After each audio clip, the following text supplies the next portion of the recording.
ឈួតវល់វល់ក្រោយពេលបានស្គាល់មនុស្សម្នាក់ពេលដែលមេឃចុះត្រជាក់បែកជាបែកញើសក្បាលពេលនៅក្បែរមនុស្សម្នាជាច្រើនបែកជាសែនឯកាយប់កាលណាភ្នែកស្វាងចែមិនព្រមគេផ្លាស់ប្ដូរច្រើនលែងខ្វល់ខ្លួនឯងគិតតែហួងហែងពីគេក៏លែងមានពេលទំនេរសម្រាប់អ្នកណាផ្សេងព្រោះចង់ឲ្យគេចាប់អារម្មណ៍ខំធ្វើចាំងរឹកក្មេងសោយខ្លួនឯងព្រោះមើលទៅគេដូចជាមិនខកចេះតែទ្រាំទៅធ្វើមិនបើយើងស្រឡាញ់គេ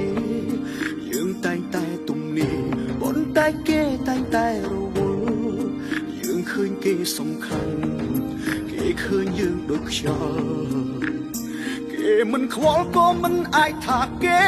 ខុសចេះតែទ្រាំទៅធ្វើមិនបើយើងស្រឡាញ់គេគ្មានអ្នកណាជួលទេគឺខ្លួនយើងអ្នកផ្ដើមទាំងអស់គេមិនដឹងអីផងយើងវិញស្ទើរស្លាប់រួងកុំបន្ទោសធ្វើមិនយើងស្រឡាញ់គេតែមិនខាង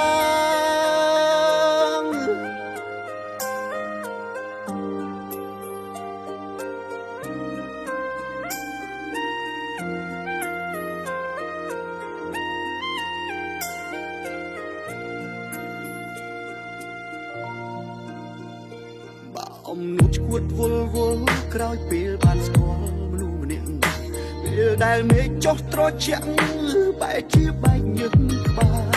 ពេលនៅក្បែរមនុស្សម្នាជាច្រើនបែកជាសែនឯកាយប់កាលណាភ្នែកស្វាងចែ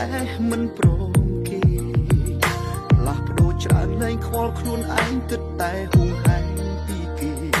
ក៏លែងមានពេលទំនេរសម្រាប់អ្នកណាផ្សេងចាប់អារម្មណ៍ខំធ្វើចាំងរឹកក្មេង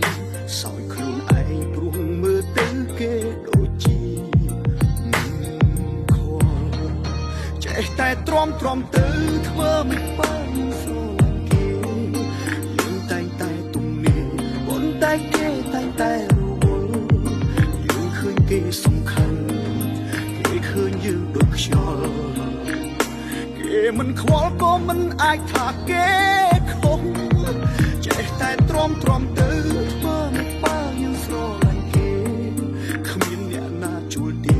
គឺខ្លួនយើងអ្នកផ្ដើមទាំងអស់គេមិនដឹងអីផងយើងវិញស្ទើរស្លាប់រួងកុំបន្ទោសធ្វើមិនយើងស្រឡាញ់គេតែមិនខាង